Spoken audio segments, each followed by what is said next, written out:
Hello! Start off with a clean, dry face. I naturally have dry skin, so I don't use any prep before painting my face. For the rest of my body, I do use Skin Prep Pro by Mehron. This is for cleaning the skin before you apply the body paint, which you may think is tedious, but you'd be amazed what lays on your skin.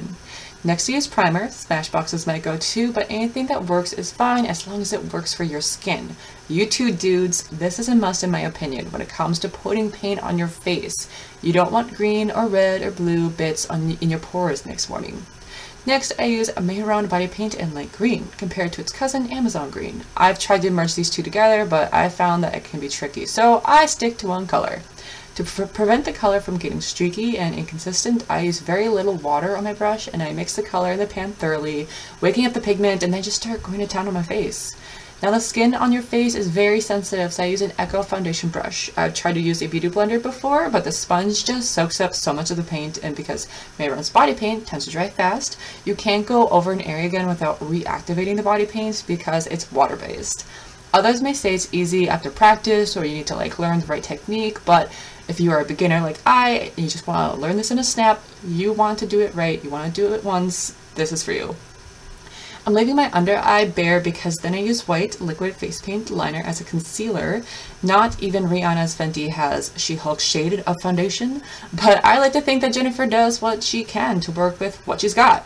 In my case, I'm using a beauty blender. I know. But this is dry. I'm dipping it into the damp light green paint pan and then just using the white liquid paint as its activator. I'm hitting the areas that we normally highlight, such as the bridge of our nose and the top of our forehead, and even that out the best I can. I've really liked out the past 2 times I've done it this way, and everything comes out even and seamless, and it's very satisfying to see. Now Mehron does have a setting powder, but I do not like to use it on my face. I find that regular setting powder works just as well, and as you can see, I'm very generous with it. You can use your regular face makeup brush to apply this. Just make sure the paint on your face is completely dry. I take another clean beauty blender, dab it into the setting powder, and hit under my eyes again to prevent it creasing. I currently use Kat Von D's Iggy to create more depth in my face and shape it to be more fierce and realistic. It is a metallic-like color and a little too glam rather than subtle. I'm on the market to find a more matte-looking eyeshadow to replace this one. I also no longer support those that don't vaccinate their children, so the sooner I can find a replacement for this one, the better. I go heavy when shading my face with this character. Without the wig and the costume, it looks crazy, but because she's commonly illustrated in the comics as a strong, beautiful woman with huge hair and a large attitude, I can get away with it.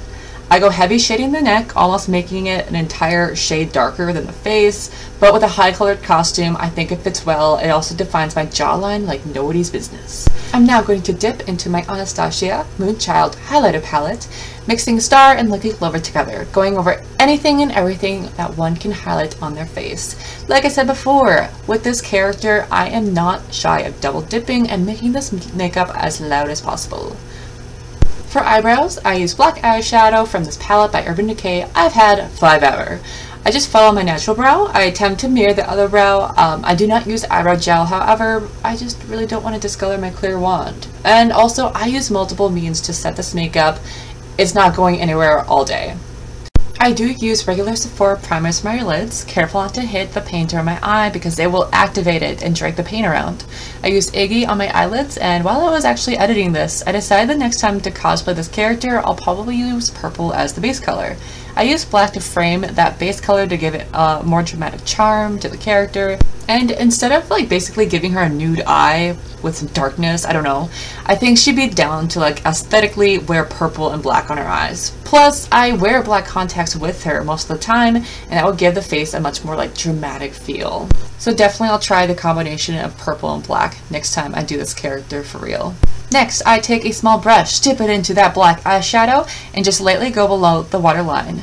You're gonna think you look like a 13-year-old from 2008 at first, but that's when we just take our handy-dandy liquid eyeliner pen and fill everything out. I enjoy giving her a thick line on her lid because the eyelashes I use are so massive. You only see about half of what is going on, if that. But then you carefully go around your waterline with the eyeliner and cover any human skin you may have left. The eyelashes I am using are cheap ones I've had forever. I've never used super expensive eyelashes because, let's be honest, they will probably end up crushed in your bag or on the dash of someone's car after a con. The lipstick I currently am smelling is from Maybelline. I'm really picky when it comes to the smell of products, especially lipstick, because honey, if it reeks, don't put it anywhere near your oral vessel. My first means of setting this masterpiece is by using the setting spray from NYX. I use 1 or 2 coats at a time, and as long as I feel content that I hit all those spots with makeup on my face, I'm good. While we wait for that stuff to dry, let's prep for the big guns.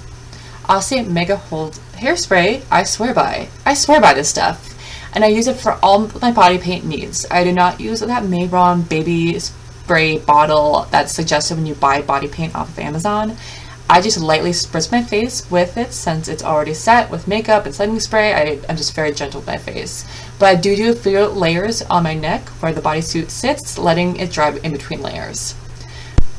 I thought it was the common knowledge in the cosplay world that if your character doesn't wear gloves and you have to wear body paint with them, you have to opt in for arm socks. I think it's a much faster means of putting on a cosplay and taking off one.